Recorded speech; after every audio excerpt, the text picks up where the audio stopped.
Bonjour les STMG, alors aujourd'hui on va traiter des 26 à 29, ce qui fait 4 exercices, et ça va parler particulièrement de taux d'évolution globale et réciproque. Alors, la première chose est simple, le premier exercice est simple, c'est un magasin qui, lors de solde, affiche moins 50% de remise, puis moins 20% de remise.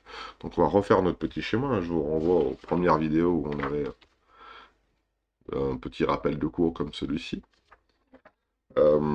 Donc, pour le 26, donc on a un prix initial VI qui a donc 50% de remise, donc moins 50%, puis moins 20% de remise. Voilà. Et l'idée est de savoir, VF ici, l'idée est de savoir par combien ce prix initial a été multiplié. Donc, on va faire nos coefficients multiplicateurs. Donc, comme ça, comme ça, comme ça, et comme ça, voilà. Donc le premier coefficient multiplicateur, ici, on va l'appeler CM1.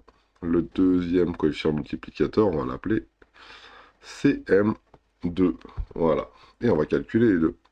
Donc CM1, c'est bien 1 plus T sur 100. CM2, c'est le même, hein, plus T sur 100. La seule petite différence, c'est que CM1, lui, T, c'est moins 50%. Et que CM2, c'est donc moins 20%. Et au final, ici, ça fait 0,5. Et ici, 0,8. Donc au final, mon prix ici, oula, j'ai loupé un peu, hop, a été multiplié par un coefficient multiplicateur, pour le coup, qu'on va appeler global, la totalité de l'évolution, moins 50 puis moins 20. Et ce coefficient multiplicateur global, donc si on multiplie par 0,5, puis on multiplie par 0,8, au final on multiplie par 0,5 fois 0,8, ce qui au final fait 0,4. Alors comment je fais pour calculer ça assez rapidement? Bah, c'est facile, hein. Quand on multiplie par 0,5, c'est comme quand on divise par 2, et 0,8 divisé par 2, bah, ça fait 0,4. Donc, ça c'était la question 1. Le coefficient multiplicateur global, alors on va commencer ici, c'est 0,4. Et donc au final, ça revient à faire quoi? En ce qui concerne le taux d'évolution, c'est ce qui a été demandé ici. Voilà. En déduire le taux d'évolution global correspondant. Donc on pourrait dire bêtement, bah 0,4 ça fait 40%. Eh ben non, attention, hein. Je vous rappelle la petite formule pour calculer le taux. Le taux, c'est le coefficient multiplicateur moins 1 fois 100. Ici, c'est le coefficient multiplicateur global, donc c'est le taux global. Et ça nous donne donc 0,4 moins 1 fois 100, ce qui donne moins 60, moins 60%. Voilà. Donc, au final, hein, si je veux résumer, moins 50, puis moins 20%,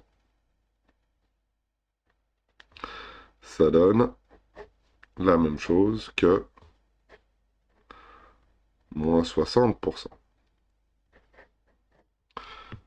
Et voilà, c'est tout bon. Alors attention, on va pas faire l'erreur hein, de dire bah, moins 50 puis moins 20, ça fait moins 70%. On vient de voir que bah non, si on fait les calculs correctement, ça fait que moins 60%. Voilà pour le 26. Donc ça c'était un petit exercice sur les coefficients multiplicateurs globaux. On va voir le 27, voir ce qu'il nous propose. Alors, dans un environnement favorable, une population de bactéries augmente de 10% au cours de la première heure, puis de 30% au cours de la deuxième. Quel est le pourcentage d'augmentation globale de la population? Donc, vous voyez, c'est toujours le même principe, hein. On va faire un petit dessin assez simple, mais cette fois-ci, c'est des augmentations. Donc, plus 10%, puis plus 30%. Voilà. La valeur initiale, la valeur finale. On ne sait pas ce que c'est ni la valeur initiale ni la valeur finale, mais on peut calculer nos deux coefficients multiplicateurs. Donc le premier coefficient multiplicateur, c'est 1 plus 10%, ce qui fait 1,1. Et le deuxième coefficient multiplicateur, alors peut-être vous avez déjà une petite idée de ce qu'il fait. 1 plus 20%, 30. 30. Ce qui fait 1,3. Donc au final, CMG, c'est 1,1, c'est CM1 fois CM2, ce qui fait 1,1 fois 1,3, ce qui fait, alors là, pour le coup, je vais peut-être utiliser la calculette, parce que j'aimerais pas me tromper. 1,1 fois 1,3, ça fait 1,43. 1,43. Voilà. Donc maintenant, il suffit de calculer comment ça s'appelle, le, le taux correspondant. Je pense que c'est ces questions, je n'ai même pas lu. Si, pourcentage d'augmentation. Donc, le taux global, ça va être le coefficient multiplicateur global moins 1 fois 100. Et donc ici, ça va nous donner donc 1,43 moins 1.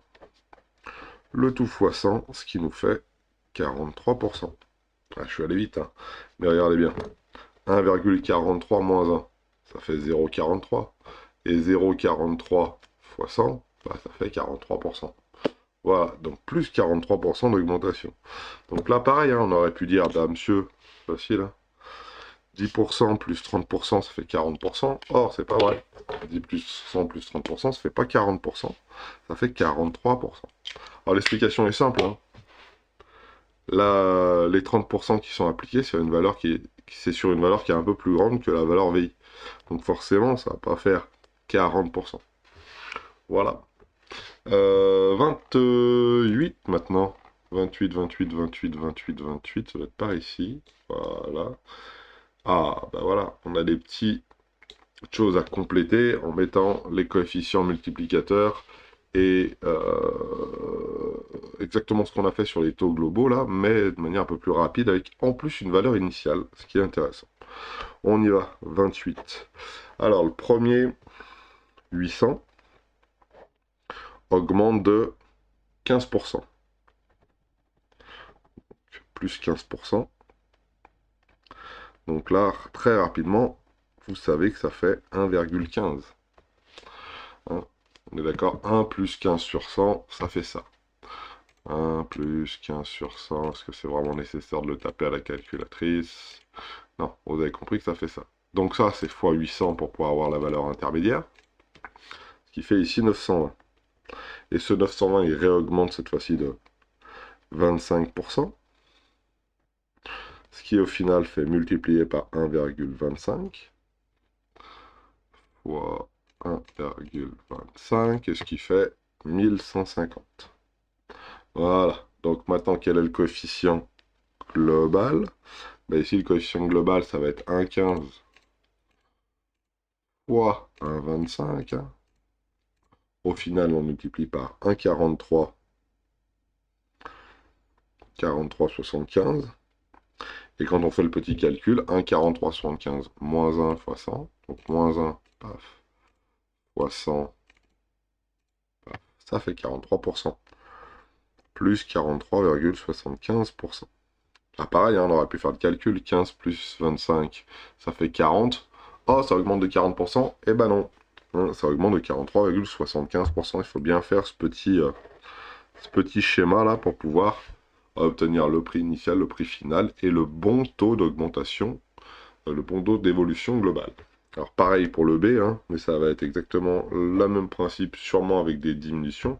Ah, intéressant, si on diminue de 30 et si on augmente de 30, qu'est-ce qui se passe? Alors moins 30%, on pourrait se dire, bon, on revient sur nos pattes. On retrouve la valeur initiale, bon, on va bien voir. 450 €, on lui enlève 30% et on lui rajoute 30%. Vous, vous doutez bien que la réponse c'est non. Hein. Donc moins 30%. Alors peut-être qu'il faut faire le petit calcul dans un petit coin dans la marge, en se disant, le coefficient multiplicateur, ça va être 1 plus moins 30%. Alors il y a un moins là. Hein. 1 plus moins 30%, ça fait 0,7. Voilà. Donc ici, on multiplie par 0,7. Et plus 30%, on multiplie par 1,3. Voilà. Donc on y va, 450 fois 450 fois 0,7. Baisser de 30%, ça nous mène à 315. Et augmenter de 30%, donc fois 1,3, ça fait 409,5. Donc on ne retombe pas sur nos pattes du tout, pour la bonne et simple raison que l'augmentation de 30%, elle se fait sur un prix qui est plus bas que celui d'origine, de 450. Donc forcément, on va pas rajouter, entre guillemets, autant d'argent, autant de valeur à 315 qu'il le faudrait pour retomber sur 450. Et au final, donc, ça fait une baisse de... alors on y va, 0,7 fois 0 fois 1,3, 0,7 fois 1,3, ça nous fait un coefficient global de 0,91. Là, je l'écris au-dessus, 0,91. Et ce qui nous fait une diminution de... Alors, 0,91 moins 1 fois 100, fois 100, de 9% quand même. Donc, moins 9%. Donc, on a les valeurs initiales, la valeur intermédiaire, entre guillemets, la valeur finale. On a les baisses successives, du moins une baisse successive et une augmentation successive de 30%. Et au final, ça nous donne une baisse de 9%. Alors, on aurait pu se poser la question de savoir qu'est-ce qui se passe si on inverse les deux. Si on fait d'abord l'augmentation, puis la diminution. Bah, ça ne change rien, hein, parce que 0,7 fois 0,3, c'est la même chose que... 0,7 fois 1,3, c'est la même chose que 1,3 fois 0,7. Hein. Donc, il y a toujours une baisse. Hein. Ça va augmenter, mais ça va redescendre plus, parce que la valeur qui va ici sera donc plus grande si on fait d'abord l'augmentation, et la diminution sera sur une valeur qui va être plus grande, donc ça va plutôt diminuer. Voilà pour le 28, hein. Donc ça il faut s'habituer à le faire, hein. Passer du coefficient multiplicateur au taux, du taux au coefficient multiplicateur, et faire ce petit raisonnement pour pouvoir avoir le taux global. Je vous rappelle, hein, les formules pour le faire, elles sont là, hein. 1 plus t sur 100 et coefficient multiplicateur moins 1 fois 100 pour avoir le taux. Je vous rappelle le petit schéma, hein. On divise par 100, on ajoute 1 pour aller du taux au coefficient multiplicateur. Si j'ai le coefficient multiplicateur et que je veux le taux, je fais moins 1 fois 100. Voilà. 28, c'est fait. Puis on va terminer par le 29, en espérant qu'il ne soit pas trop difficile. Je n'ai pas envie de m'embêter. Voilà. Alors on est bon.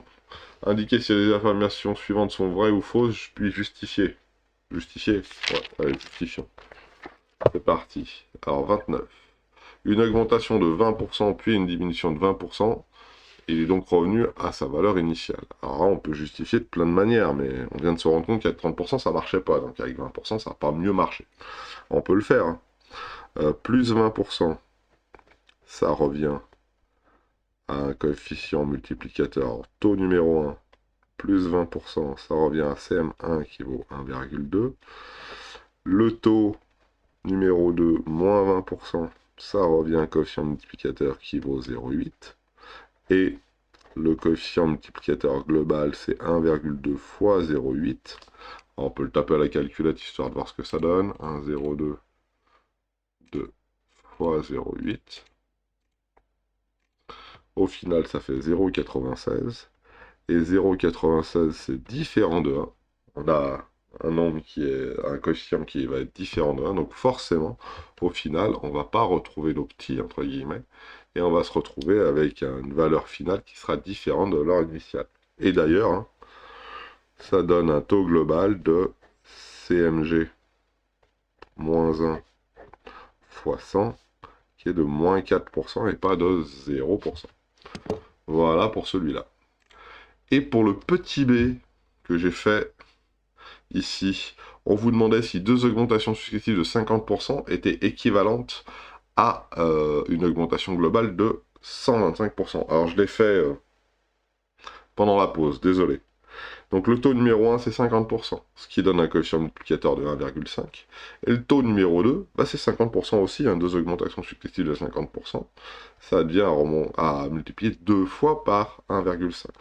Donc ça fait au final un coefficient multiplicateur de 2,25, et ce qui donne donc quelque chose de un taux global de 2,25 moins 1 fois 100. 2,25 moins 1 fois 100, ça fait 125. 125%, c'est bien vrai. Donc quand on augmente de 2 fois 50%, eh ben on augmente en tout, pas de 100%, mais de 125%. Voilà pour ce petit b qui, lui, a une affirmation plutôt vraie.